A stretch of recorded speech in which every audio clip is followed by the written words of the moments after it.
வணக்கம், இது பிரான்ஸ் நேரம். இந்த நிகழ்ச்சியூடாக வாரந்தோறும் பிரான்சினுடைய மைய அரசியல் செய்திகள் மற்றும் தமிழ் மக்களால் முன்னெடுக்கப்படுகின்ற நிகழ்வுகளின் தொகுப்பாக அமைந்து வருகின்றது. அந்த வகையிலே முதலாவதாக நாங்கள் பார்க்க இருப்பது பிரான்ஸ் செய்திகள். நத்தார் கொண்டாட்டங்கள் எல்லாம் எப்படி போனது? வணக்கம். மிகவும் சிறப்பானதாக இந்த முறை நத்தார் கொண்டாட்டம் அமைந்துள்ளது. உங்கள் வீட்டில் எப்படி இருந்தது? எங்கள் வீட்டில் குழந்தைகளுக்கு இந்த முறை நத்தார் ஒரு ஸ்பெஷலாகவே இருந்தது. ஏனென்று சொன்னால் அவர்கள் நத்தார் தாத்தா எப்பொழுது வருவார், நத்தார் தாத்தாவோடு பரிசு பொருட்களும் பெருமாறு எதிர்பார்ப்போடு இருந்தார்கள். அதுபோலவே எதிர்பார்த்தது போலவே பரிசு மழையால் என்னுடைய குழந்தைகளுடைய மனங்கள் நிறைந்து விட்டது என்று சொல்லலாம். அப்போ நத்தார் பாப்பா வந்தார், பரிசுகளை கொடுத்தார், உங்கள் வீடு பரிசுகளால் நிரம்பி வழிந்துள்ளது. நிச்சயமாக நான் நினைக்கிறேன் பிரான்ஸ் செய்திகள் என்றவுட நீங்கள் அந்த நத்தார் பரிசு மலைக்குள்ளான் வருகிறீர்கள். ஏதாவது அதோடு தொடர்புடைய செய்திகள் ஏதாவது இருக்கின்றதா? நிச்சயமாக. இன்று இந்த நத்தார் என்றவுடன் நத்தாரின் சிறப்பு பரிசு பொருட்கள். நிச்சயமாக இந்த பரிசு பொருட்கள் வாங்குவதற்கென்று அன்றைய தினம் இறுதி கணம் வரை இந்த கடைகளை திறந்து வைத்திருப்பார்கள். அவ்வாறு வாங்கிய பொருட்களை தற்பொழுது பிரான்சில் அதிகளவான வகையில் இந்த நத்தார் பரிசு பொருட்களை மீள் விற்பனை செய்யப்பட்டுள்ளது. அதிக குறிப்பிட்டது போல கடைசி நிமிடம் வரை கடைகள் திறந்திருப்பதும் கடைசி நிமிடத்துக்குள் பரிசு பொருட்களை வேண்ட போவதற்கும் ஒரு காரணம் இருக்கின்றது. என்னென்று சொன்னால் 2 நாட்களுக்கு 3 நாட்களை ஒரு கிழமைக்கு முதல் 100 வீதத்தில் இருந்த விலை என்பது அந்த கடைசி நிமிடங்களில் 50 வீதம் வரை வந்துவிடும். அந்த கழிவு இருக்கும். ஆகையால் கடைசி நிமிடத்துக்குள் கடைசி நிமிடம் வரை மக்கள் அணிதிரண்டு லைன்ல நின்று வேண்டது எல்லாத்தையும் பார்த்திருக்கின்றோம். ஆனால் இப்பொழுது நீங்கள் சொன்னதை பார்த்தால் வேண்டிய பரிசு பொருட்கள் மீளவும் விற்பனைக்கு வந்திருக்கின்றது. நத்தார் தினம் அன்று மதியத்திற்குள்ளேயே கிட்டத்தட்ட 1 லட்சம் வரையான பரிசு பொருட்கள் மீள் விற்பனை செய்யப்பட்டுள்ளது. இது ஈபே என்கிற இணையதளத்தினூடாக அதிகளவாக விற்பனை செய்யப்பட்டுள்ளது. 7 லட்சம் வரையான பரிசு பொருட்கள் இன்னும் மீள் விற்பனை செய்யப்படும் என எதிர்பார்க்கப்படுகின்றது. இது தொடர்பான விவரணத்தை பார்ப்போம்.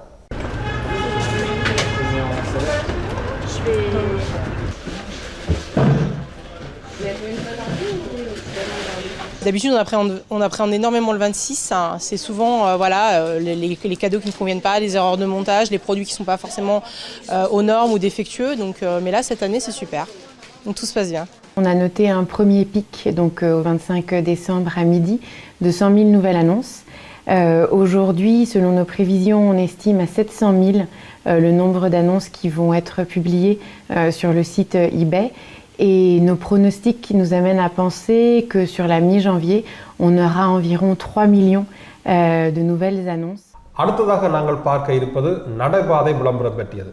பொதுவாகவே இப்பொழுது பல்வேறுபட்ட பிரான்சினுடைய முக்கியமான பெருநகரங்களில் மின் விளக்குகளால் அதிகரிக்கப்பட்டிருக்கின்ற விளம்பரங்கள் குறித்து அதனுடைய சுற்றாடல் மாசுபடுதல் என்பதுக்கு அப்பால் அந்த சுற்றாடலுக்குரிய மகத்துவம் அற்றுப்போகின்றது என்ற குற்றச்சாட்டுகள் பலமாக எழுந்திருக்கின்றன.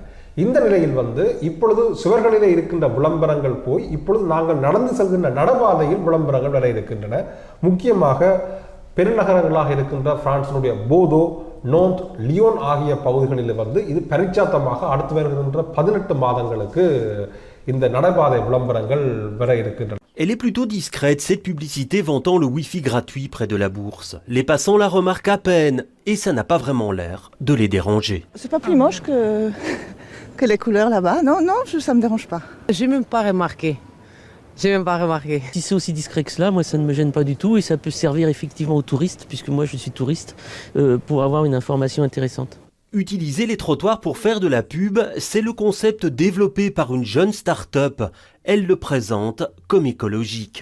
On prend un pochoir en aluminium qu'on a confectionné par nos soins, on le dépose sur le trottoir, on passe le Karcher à travers le pochoir et c'est le contraste entre la propreté et la saleté qui va laisser apparaître le logo sur le trottoir. Une publicité qui disparaît naturellement au bout de 15 jours environ. Mais ce nouveau mode de communication n'est pas du goût de tous.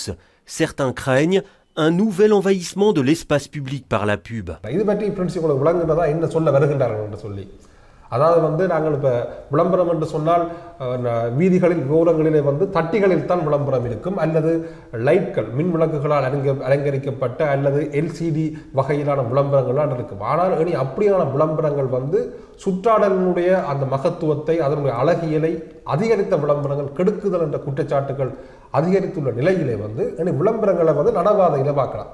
எப்படி என்று சொன்னால் இப்போ பெருவாரியானாங்கள் கேன்ஃபோனை தான் பார்த்து கொண்டு போவோம். அப்போ ரோட்டில் கீழே தான் பார்வை கீழே தான் இருக்குது. ஆகையால் பலருடைய பார்வை கீழ் நோக்கி இருப்பதால் இனி விளம்பரத்தை கீழே வைக்க போகின்றார்கள். அதாவது ரோட்டுகளில் தான் இருக்க போகுது. அப்படியான பரிச்சாற்ற முயற்சி ஒன்று எதிர்வருகின்ற 18 மாதங்களுக்கு போதோ, நோந்த், லியோன் பகுதிகளிலே காணக்கூடியதாக இருக்கும். அடுத்ததாக நாங்கள் பார்க்க இருப்பது பிரான்ஸ் பாடசாலைகளுக்கு சமையல் வல்லுநர்கள் விஜயம் செய்திருக்கிறார்கள். என்ன காரணத்துக்காக பிரின்சி? இந்த உணவுகள் விரயமாக்கப்படுவதை தடுப்பதற்காக இந்த சமையல் வல்லுநர்கள் நேரடியாக பாடசாலைகளுக்கு சென்று என்ற ஆசிரியர்கள் சொல்லிக் கொடுத்தால் பிள்ளைகளுக்கு படிவாக விளங்குகிறதோ இல்லையோ அந்த சமையல் வல்லுநர்கள் அதற்குரிய உடைகளுடன் சென்று விளங்கப்படுத்தும் போது பிள்ளைகள் நன்கு விளங்கிக் கொள்வார்கள் என்றால் பொதுவாகவே அந்த பல பாடசாலைகளுக்கு இந்த உதைப்பந்தாட்ட வீரர்கள் சிறப்பு விஜயம் செய்து உதைப்பந்தாட்டத்தின் மீது அந்த குழந்தைகளுக்கு ஒரு ஆர்வத்தை அதன் மீதான ஒரு காதலை ஏற்படுத்துகின்ற தன்மைகள் பண்ணிருக்கணும். இப்பொழுது சமையல் வல்லுநர்கள் சென்றிருக்கின்றார்கள். கூறுகள் விஷயத்தை பார்ப்போம். இவர்கள் போய் உணவு எப்படி தயாரிப்பது என்று ஒரு புறமும் இந்த தயாரிக்கப்படுகின்ற உணவுகளை விரயமாக்காமல் எப்படி நாங்கள் அவற்றை மிச்சப்படுத்துவது என்ற ஒரு விஷயத்தை குழந்தைகளுக்கு சொல்லிக் கொடுக்கின்றார்கள். Mes petits frères ils rentrent de l'école, c'est moi qui cuisine pour eux. Mais avant c'était presque tout le temps des pâtes, mais maintenant je peux faire de la salade ou des choses comme ça. Pour les desserts aussi, des salades de fruits. Et voilà, c'est pour ça que maintenant ils mangent mieux aussi mes frères et sœurs le midi. La chef Isabelle Thébault a ses combines pour sensibiliser sa jeune brigade. Moi j'ai des poules à la maison, donc je les prends en photo, je leur ramène des œufs de chez moi, je leur montre, ils ne savent pas la plupart du temps, c'est ça qui est important pour moi aussi. Pour beaucoup, ils ont tous l'impression que tout vient des magasins, mais non, ça vient de la terre tout ça. L'association La Tablée des Chefs rémunère les chefs cuisiniers qui animent ces ateliers. Elle est présente en France depuis 2015, mais elle a été créée au Canada il y a 15 ans déjà. Avec toujours la même philosophie au cœur du projet. Faire des choses ensemble, de partager. On peut aller plus vite, moins vite. On a tous un rythme différent. On vient de milieux différents, mais on peut tous aller quelque part. பாடசாலைகளுக்கு சமையல் வல்லுநர்கள் போய் வருகின்ற காட்சிகள் அந்த பாடசாலை மாணவர்களிடையே ஒரு விழிப்பை ஏற்படுத்தும் நம்பிக்கை இருப்பது போல் கடந்த வாரம் முழுவதுமே தலைநகர் பரிசில் இருக்கின்ற சமூக வலைத்தளங்களில் ஒரு விஷயம் பேசுபொருளாக மாறி இருந்தது. காரணம், பரிசின் 19ஆம் வட்டாரத்தில் வீதியோரங்களில் இருக்கின்ற முக்கியமாக அந்த வீதியோரங்களில் நாங்கள் பார்க்கலாம் அந்த வெப்பம், குளிர்காலத்திலே வெப்பத்தை வெளியில் தள்ளுகின்ற அண்டர் கிரவுண்டுக்கான டியோன்னு சொல்லப்படுகிற அண்டர் கிரவுண்ட் டியோக்களிலிருந்து வெளியேறுகின்ற வெப்பங்கள் அந்த வெப்ப வெதிப்பிகள் வெப்பங்களை நோக்கி குளிர்காலத்திலே வீதியோரங்கள் வீடற்று வீதியோரங்களில் வாழ்ந்து வருகின்றவர்கள் அதை நோக்கி நகர்ந்து அங்கே உறங்குவது ஒரு வளமையாக இருக்கின்றது. அவ்வாறு அதிக அளவில் அவர்கள் உறங்கும் பொழுது அந்த பாதசாரிகளுக்கும் அதனையொட்டிய குடிமக்களுக்கும் இடைஞ்சலாக இருப்பது என்று சொல்கின்றார்கள். அதாவது நாங்கள் இன்னும் இலகுவாக சொன்னோம் என்று சொன்னால் அவர்களை வைன் கோஷ்டி என்று சொல்லித்தான் அதிகமாக நாங்கள் சரளமாக சொல்லுவோம். ஆனால் அவர்கள் குடிபோதைகளுக்கு அடிமானவர்கள் ஆக மட்டுமல்லாமல் அதற்கும் அப்பால் வீடற்றவர்களாக பலர்கள் இருக்கின்றார்கள். அவ்வாறு வீடற்றவர்கள் இந்த குளிர்காலத்திலே வெப்பத்தை நோக்கி அந்த வீதியோரங்களில் அவ்வாறான இடத்தில் தங்கியிருப்பார்கள். ஆனால் அந்த பரிசினுடைய மாநகர சபை என்ன செய்யிருக்கு என்று சொன்னால் அந்த பரிசு 19ஆம் வட்டாரத்தில் இது அதிகரித்து செல்வதனால் அந்த பகுதிகளிலே சில பரியர்களை போட்டிருக்கின்றார்கள். அதாவது ஒருவர் கூட அதுக்குள் இருக்க முடியாத அளவுக்கு பரியர்களை போட்டிருக்கிறார், தடுப்புகளை போட்டிருக்கின்றார்கள். இவ்வாறு தடுப்புகளை போட்ட அந்த ஒளிப்படம் ஒன்றை ஒருவர் எடுத்து சமூக வலத்தில் பிரச்சாரத்தை செய்திருக்கின்றார். அதாவது இது ஒரு அடிப்படை மனித உரிமை மீறல் என்று சொல்லியிருக்கின்றார். இந்த தேசம் இது மக்களுக்குரியது, மனிதர்களுக்குரியது, அவர்கள் எங்கும் தங்கலாம், எவ்வாறும் தங்கலாம், அதை தடுப்பதற்கு எவரும் உரிமை இல்லை என்ற அடிப்படையில் அந்த பிரச்சாரம் மேற்கொள்ளப்பட்ட நிலையை தற்பொழுது பிரான்சினுடைய மாநகர சபை அந்த தடுப்புகளை மீறெடுத்திருக்கின்றது. அந்த தடுப்புகள் எவ்வாறு அமைந்திருந்தன, அதனுடைய பிரச்சாரங்கள் சமூக வலைத்தளங்களில் எவ்வாறு அமைந்திருந்தது என்பது பற்றிய ஒளிப்படத்தை தான் இப்பொழுது நீங்கள் பார்த்துக் கொண்டிருக்கிறீர்கள். உடற்பருமனுக்கு எதிரான விழிப்புணர்வு பிரச்சாரம் ஒன்றினை பாரிஸ் மாநகர சபை மேற்கொண்டுள்ளது. உடற்பருமனானவர்களை பார்க்கும்போது சிலர் ஏளனமாகவும் சிலர் ஒரு அருவருப்பான இதாகவும் நோக்குகிறார்கள். விழிப்பை ஏற்படுத்தும் வகையில் இந்த மாநகர சபை பாரிஸ் மாநகர சபை ஒரு விழிப்புணர்வு பிரச்சாரம் ஒன்றினை மேற்கொண்டுள்ளது. Parler de la grossophobie, c'est déjà agir. Car assurer une visibilité aux problématiques liées à la grossophobie, c'est impulser une prise de conscience des problèmes qui y sont associés. அடுத்து நாங்கள் பார்க்க இருப்பது இந்த வாரம் முக்கியமாக 26ஆம் தேதி டிசம்பர், அதாவது நத்தார் கொண்டாட்டங்களுக்கு மறுநாள் சுனாமி நாளாக இருக்கின்றது. 13 ஆண்டுகளுக்கு முன்னர் தெற்காசியாவை ஆட்கொண்ட இந்த சுனாமி பேரலையினால் 2 லட்சத்துக்கும் மேற்பட்ட பொதுமக்கள் பலியாகி இருந்தார்கள். தமிழர் தாயகத்தில் 40,000க்கும் மேற்பட்ட பொதுமக்கள் பலியாகி இருந்தார்கள். இந்த நிலையிலே சுனாமி நினைவுகூரல் நிகழ்வுகள் தமிழர் தாயகத்தில் மட்டுமல்ல தெற்காசியாவின் பல்வேறுபட்ட பிராந்தியங்களில் முன்னெடுக்கப்பட்டிருக்கின்றன. அதில் ஒரு அங்கமாக தலைநகர் பிரான்சில் தமிழர் புலனாய்வு கழகம் பிரான்சினால் நினைவேந்தல் நிகழ்வு கடந்த 26ஆம் தேதி முன்னெடுக்கப்பட்டிருந்தது. இதனை ஐபிசி தமிழ் நேரடியாக சென்று பதிவு செய்திருந்தது. அந்த காட்சிகள் வருகின்றன. அவருடைய ஆத்மசாந்தி அடி செல்வதற்கு பேசிக்கொள்ள வாருங்கள், எல்லோரையும் அழைத்துக் கொள்வோம். வாருங்கள். Nous accueillons ton nom pour rendre hommage et mettre des bougies.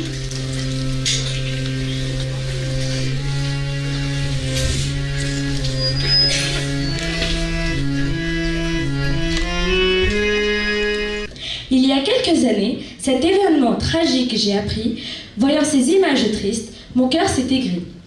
Tant de larmes mes yeux ont versé, traduisant mes sentiments bouleversés. Des petits enfants comme des personnes âgées, cette énorme vague n'a rien laissé. Cette mère dans son ventre portant son bébé, devant une telle scène, je suis restée bouche bée. விளம்பர இடைவேளைக்கு பின் France நேரம் தொடரும்.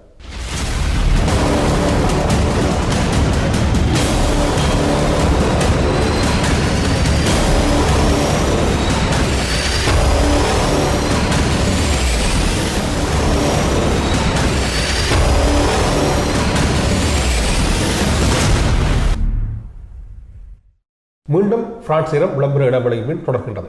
இந்த இரண்டாம் பகுதியிலே நாங்கள் பார்க்க இருப்பது பிரான்சினுடைய இலங்கை தமிழ் கத்தோலிக்க ஆன்மீக பணியகம் ஒளிவிழாவை மிக சிறப்பாக நிகழ்த்தியிருந்தது.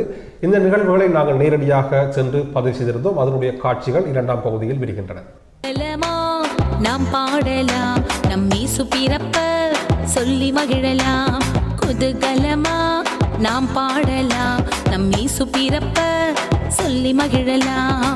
இல்லத்துல இன்பம் பொங்க, நம் இதயத்துல இயேசு பிறக்க, எங்கும் இன்பம் சந்தோஷம் நிலைத்திடும் நம் சமாதானம். எங்கும் இன்பம் சந்தோஷம் நிலைத்திடும் நம் சமாதானம். குதூகலமா நாம் பாடலாம், நம் இயேசு பிறப்ப சொல்லி மகிழலாம். குதூகலமா நாம் பாடலாம், நம் இயேசு பிறப்ப சொல்லி மகிழலாம்.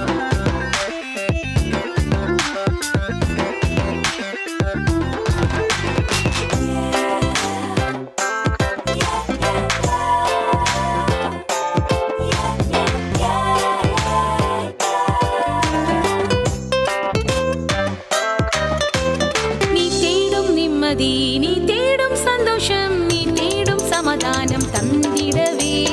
நீ தேடும் நிம்மதி, நீ தேடும் சந்தோஷம், நீ தேடும் சமாதானம் தந்திடவே. உன் குறைவையெல்லாம் நிறைவாக்க நிறைவான நம் இயேசு இருந்தாரே. உன் குறைவையெல்லாம் நிறைவாக்க நிறைவான நம் இயேசு இருந்தாரே. நிறைவான நம் இயேசு பிறந்தார். இப்பொழுது எதிர்காலத்தில் ஓர் அறிவிப்பாளராக திகழக்கூடிய ஓர் இளம் யுவதியை சந்திக்கின்றோம். வணக்கம். வணக்கம். எழில் ஓவியா. அந்த எழில் என்பது அழகு, ஓவியம் என்பது அழகு. அழகில் அழகாக இருக்கின்ற நீங்கள், உங்கள் குரலிலும் அழகாக இருக்கிறது. வணக்கம். வணக்கம்.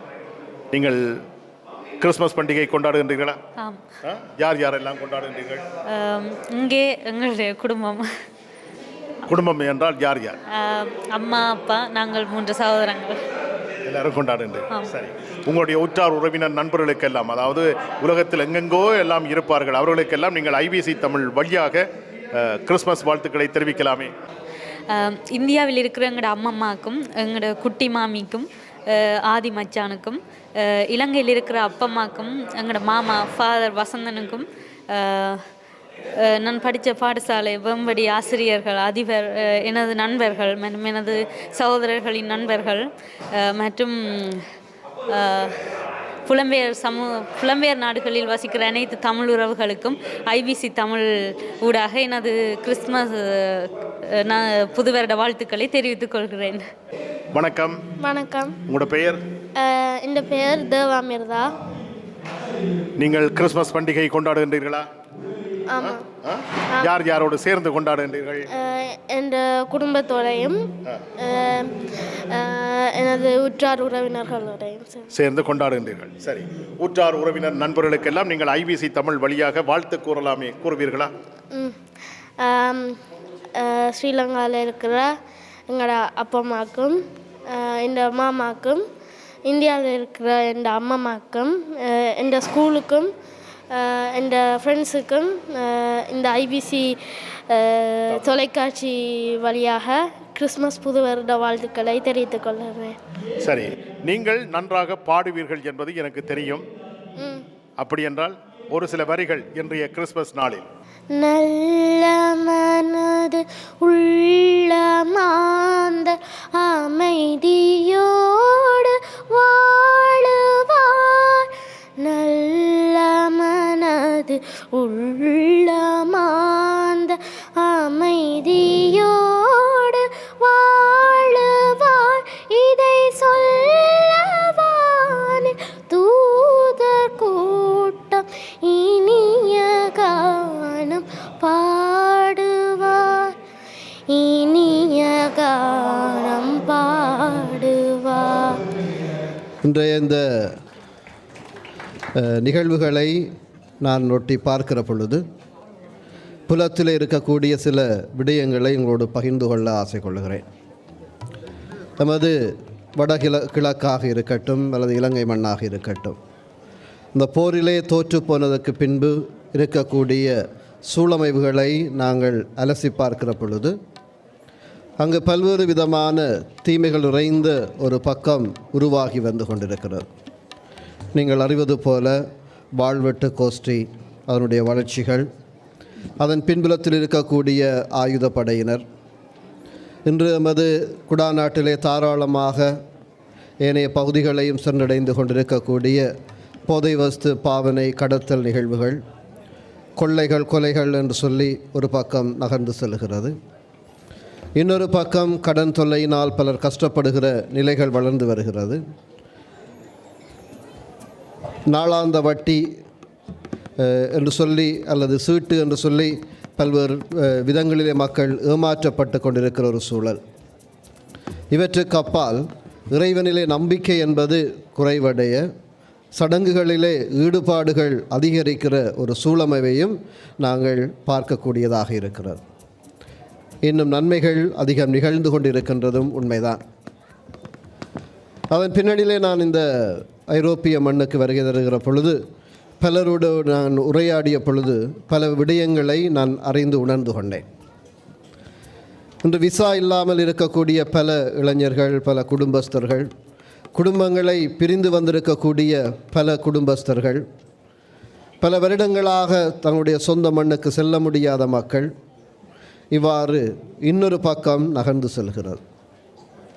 இந்த இவற்றுக்கிடையிலே தான் நாங்கள் இந்த ஒளி விழாவை கொண்டாடுகிறோம். கிறிஸ்து பிறப்பு விழாவை நாங்கள் மகிழ்ச்சியோடு எதிர்கொள்ள தயாராகி கொண்டிருக்கிறோம். இன்றைய நாடகங்களிலே, உரையாடல்களிலே வந்து போன அல்லது அறிவிப்புகளிலே வந்து போன பல விடயங்கள் எமது நெஞ்சை தொட்டு செல்லுகின்றன. இன்று நாங்கள் பெரிய கடைகள், மால்கள் செல்லுகிற பொழுது அங்கு கிறிஸ்து பிறப்புக்கான ஆயத்தங்கள் வியாபார ரீதியிலே வரவேற்கப்பட்டு கொண்டிருக்கிறது. கிறிஸ்துவை ஒரு வியாபார உலகு மிக திட்டமிட்டு வரவேற்று கொண்டிருக்கிறது.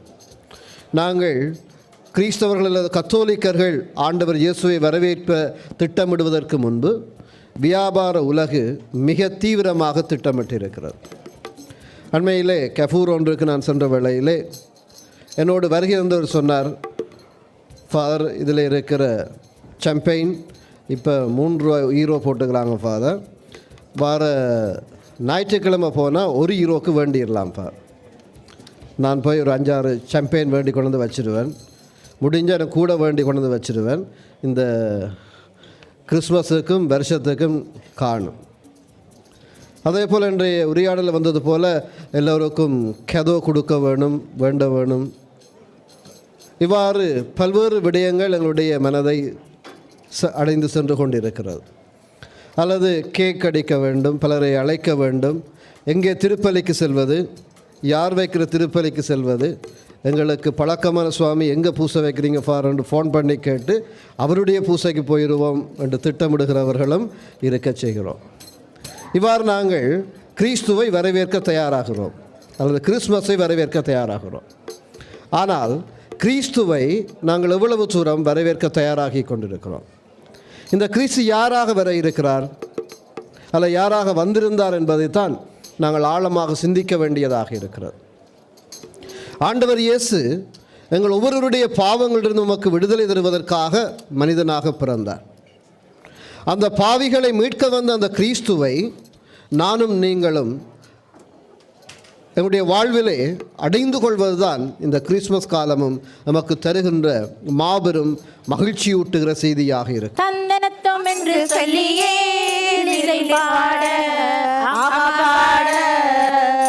அருள் தந்தருள்வாய் இறைவாளனே, அருள் தந்தருள்வாய் இறைவாளனே. தந்தனத்தம் என்று சொல்லி வில்லினில் பாட்டி செய்க, தந்தனத்தம் என்று சொல்லி வில்லினில் பாட்டி செய்க. வந்தருள்வாய் தூய ஆவி வரங்களை பொழியவே, தந்தனத்தம் என்று சொல்லியே பாட அருள் தந்தருள்வாய் இறைவாளனே. சபைதனில் வீட்டிருக்கும் மக்களே வணக்கமங்க, சபைதனில் வீட்டிருக்கும் மக்களே வணக்கமங்க. சந்தோஷமாய். இத்துடன் பிரான்ஸ் நேரம் நிறைவு காணுகின்றது. மீண்டும் அடுத்த வாரம் சந்திப்போம். நன்றி, வணக்கம்.